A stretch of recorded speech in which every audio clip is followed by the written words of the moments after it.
everyone, I am Dr.J.Kavitha, Assistant Professor of English, SFA College, Sivagasi. Today, I am going to explain about the poem on killing a tree, which was written by Gieve Patel. Before going into the text, let us see the author introduction first.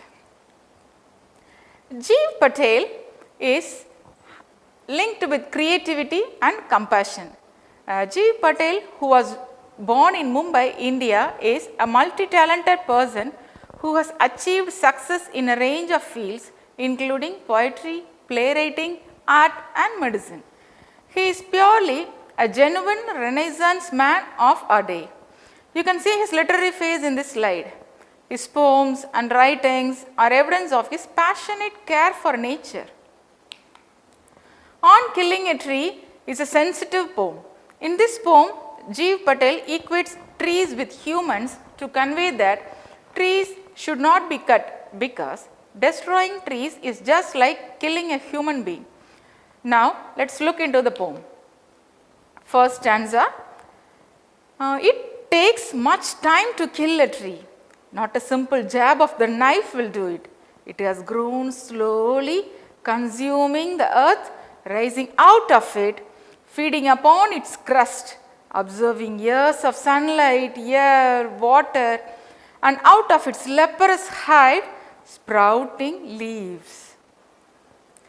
This poem is like a manual to kill a tree. Ironically, the poet uses the word kill instead of cut. This is because he wants the readers to feel trees also have life and they too can feel pain. The poet says that a simple stab or cut would not be enough to kill a tree.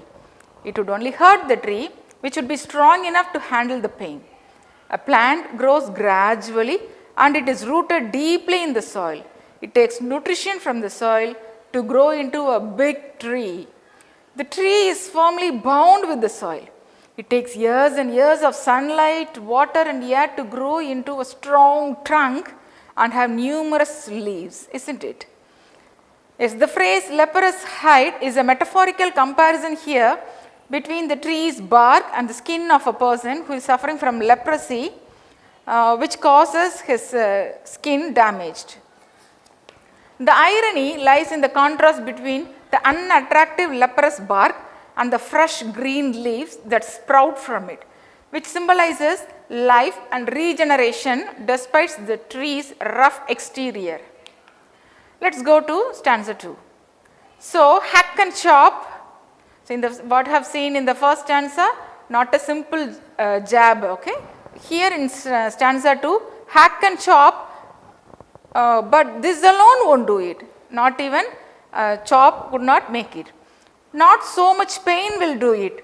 The bleeding bark will heal and from close to the ground will rise curled green twigs, miniature boughs, which if unchecked will expand again to form a size.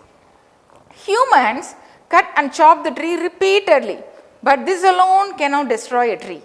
The point where it gets cut gives out saps just like a human bleed. Here, the bleeding bark is a metaphor that refers to a tree's damaged trunk where the sap oozes out. The metaphor is used to convey that the tree is suffering and losing its life force, just like how a human would bleed when wounded. Gradually, this wound will heal and from there the curling twigs, new branches start growing again. The tree's fighting spirit will soon get back to full strength if we unnoticed, and the tree will return to its original shape with new leaves and branches. Later, the tree will grow to be as big and strong as it was like earlier. Third stanza, the poet explains how a tree can be killed in this stanza. No, the root is to be pulled out. Earlier we have seen not a simple jab or hack and chop would not enough to cut a tree. But in this stanza, he is telling how to kill a tree completely. No, the root is to be pulled out. Out of the anchoring earth, it is to be roped, tied and pulled out, snapped out or pulled out entirely out from the earth cave, and the strength of the tree exposed, the source, white and wet, the more sensitive, hidden for years inside the earth. The poet says that if you want to kill a tree completely, you have to pull its roots out of the deep soil where it is hiding. Just as a ship anchored in the sea stays in the place securely and steadily, the roots of the tree anchor around the earth strongly. In this stanza, we have seen earth cave, right? Earth cave refers to the depth under the earth where the root of a tree remains sheltered safely for years.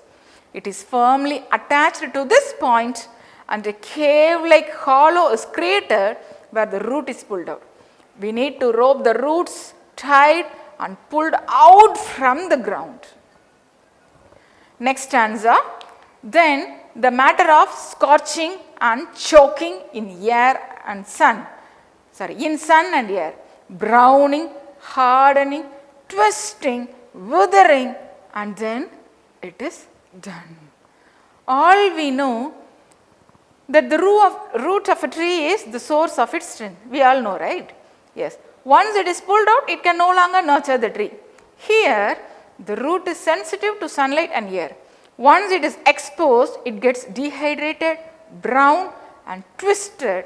Ultimately, it dries up and the tree yields to death.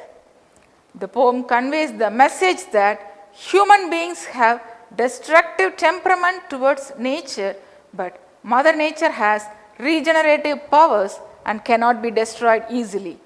It has the ability to resurrect itself.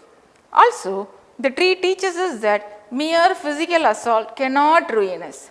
As long as our root, our soul is intact, we can rise again. That's all. I hope you got it clearly. See you in the next video. Thank you.